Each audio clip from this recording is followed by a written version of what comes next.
Sa number 6 kahapon nga adlaw, nagbato naman sa bago nga suspension order ang punong barangay sang Tangub nga si Noli Villarosa.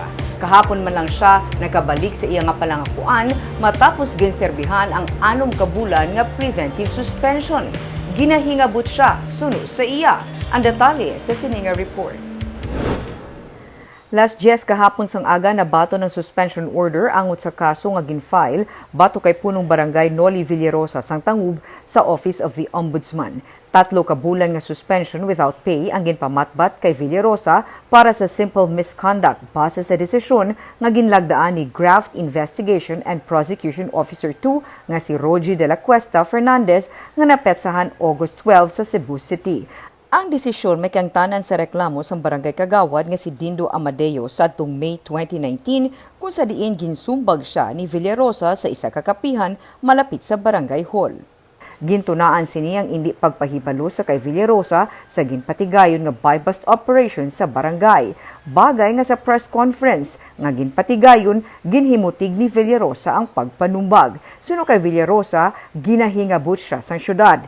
Pilalang ka oras humalin sang siya ang liwat nga nagpungko kahapon bangod sang 6 months preventive suspension, ginserbe sang City Legal Office suno sa iya ang bag-o nga suspension order. Suno sa iya ang dapat magaserbe lamang sini ang tiglikom sang DILG. Ombudsman ang ilaya, do klinti nilaya ang kagawad. Do ang DILG, do klinti nilaya kagawad, do gaapin sila sa kagawad.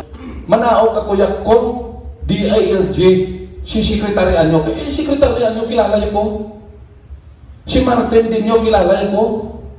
Even si Presidente kung dapat inasyonal niyo ni Magabuhat sang legal nga tikang ang kampo ni Villarosa. Suno sa iyang abogado nga si Attorney Jomax Ortiz, sila maga-file sa nagakaigo nga legal action sa hindi madugay kag hindi magpanaog sa barangay hall ang iya nga kliyente. It should be caused through the ombudsman because once that document arrives, we will answer. We will file any pleading, maybe a motion for reconsideration.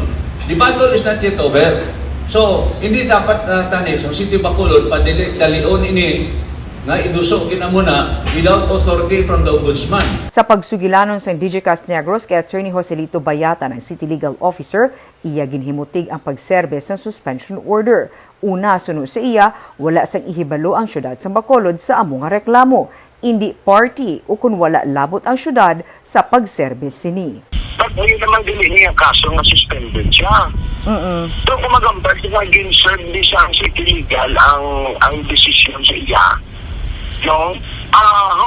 How can the City Legal have knowledge? This is a person who is fabricating stories to the public.